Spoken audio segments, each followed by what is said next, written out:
दोस्तों, मैं हूं माया। आइए जानते हैं। ये कहानी एक ऐसे हैकर की है जिसने 217 बैंकों को हैक कर 4 अरब डॉलर चुराए और गरीबों में बांट दिए। कुछ लोग उसे साइबर रॉबिनहुड कहते हैं, तो कुछ अपराधी। ये हमजा बिन लादेन की सच्ची कहानी है। लेकिन सच क्या है? क्या वाकई उसने 217 बैंकों को हैक कर 4 अरब डॉलर गरीबों में बांटे? क्या वह सच में फांसी पर चढ़ गया? आइए इस सच्ची कहानी को विस्तार से जानते हैं।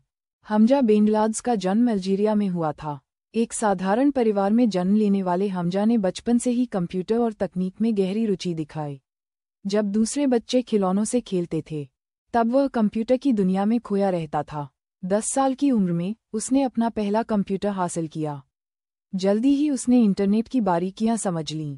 14 साल की उम्र तक उसने कोडिंग और प्रोग्रामिंग में महारत हासिल कर ली थी।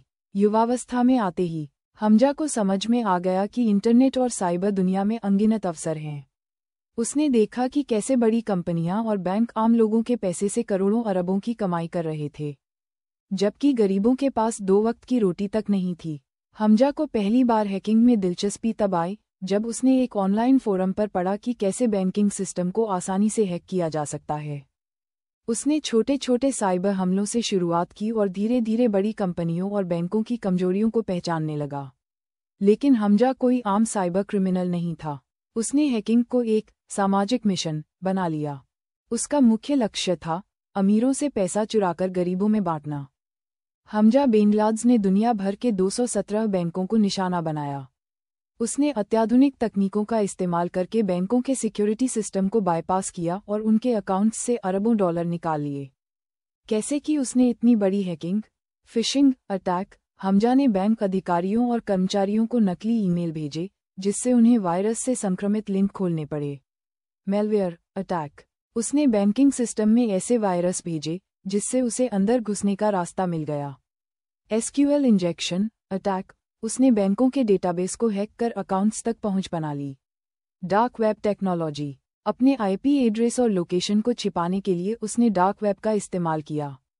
चुराए गए पैसे को उसने अपनी जेब में नहीं रखा, बल्कि गरीबों और जरूरतमंदों की मदद के लिए इस्तेमाल किया।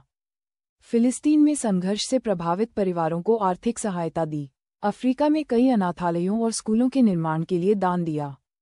युद्ध प्रभावित क्षेत्रों में भोजन और दवाएं पहुंचाने के लिए एनजीओएस को पैसे दिए।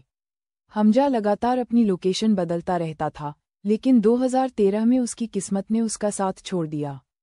वह थाईलैंड के बैंकॉक एयरपोर्ट पर जैसे ही उतरा, उसे इंटरपोल ने गिरफ्तार कर लिया। उसे तुरंत अमेरिका लाया गया, जहां उस पर कई साइबर क्राइम के आरोप लगाए गए। हमजा को कोर्ट में पेश किया गया और उस पर क्या आरोप लगाए गए?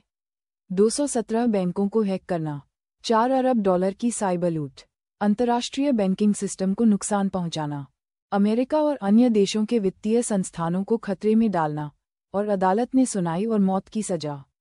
जब जज ने उसे मौत की सजा सुनाई, तो उसने बिना किसी डर के मुस्कुराते हुए इसे स्वीकार किया।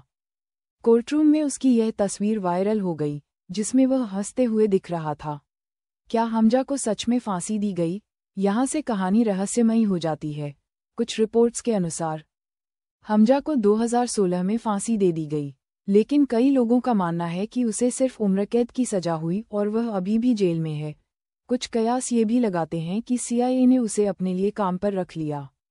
इस बारे में आपकी क्या राय है, कमेंट में जरूर बताएं। अगर हमारा वीडियो आपको अच्छा लगा हो तो लाइक, सब्सक्राइब और शेयर बटन को ठोक दो। आपकी माया।